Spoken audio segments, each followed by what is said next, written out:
আজকে প্রধানমন্ত্রী নরেন্দ্র মোদী কাওয়াখালীতে জনসভা করবেন। দুপুর 1টায় প্রধানমন্ত্রীর জনসভা চা বলয়। দার্জিলিং, জলপাইগুড়ি, কালিম্পং বিভিন্ন জেলার বিজেপি প্রার্থীদের সমর্থনে নরেন্দ্র মোদীর আজ জনসভা পাহাড়ে। কাওয়াখালীতে দুপুর 1টায় জনসভা।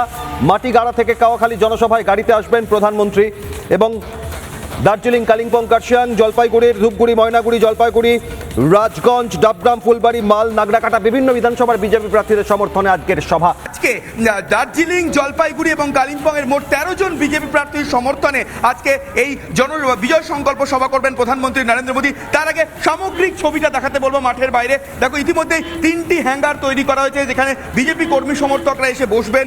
এই মুহূর্তে মাঠের বাইরে যদি দেখো যে কেন্দ্রীয় বাহিনীর জওয়ানদের পাশাপাশি কেন্দ্রীয় বাহিনীর জওয়ানরা যেমন রয়েছেন তেমনি রাজ্য পুলিশ রয়েছে এবং একই সঙ্গে গোটা সভাস্থল একেবারে দলীয় পতাকায় বুড়ে ফেলা হয়েছে। এখনো পর্যন্ত যারা বিজেপি কর্মী সমর্থক রয়েছেন তাদের এখনো মাঠে প্রবেশের এখনো পর্যন্ত অনুমতি দেওয়া হয়নি। টি শার্ট পরে তারা এসছেন যেখানে লেখা রয়েছে যে ভয় নয় ভরসা, সেই টি শার্ট এবং দলীয় এবং একই সঙ্গে প্রধানমন্ত্রী নরেন্দ্র মোদীর যে মুখোশ, সেই মুখোশ নিয়ে তারা কিন্তু এই সভাস্থলে ঢুকবেন। ভয় নয় ভরসা এবং একই সঙ্গে যারা রয়েছেন কর্মী সমর্থক যারা রয়েছেন তুমি দেখতে পাচ্ছ যে তারাও ইতিমধ্যে আসতে শুরু করেছেন এবং আমরা দেখতে পাচ্ছি যে বেশ কিছু কর্মী সমর্থক যারা রয়েছেন এই মুহূর্তে এবং পাশাপাশি যারা গেটেও রয়েছেন তারা গেটে ঢুকবেন এবং এই মুহূর্তে একেবারে যারা রয়েছেন তারা বেশ কিছু মহিলা বিজেপি কর্মী সমর্থক তারা এসেছেন।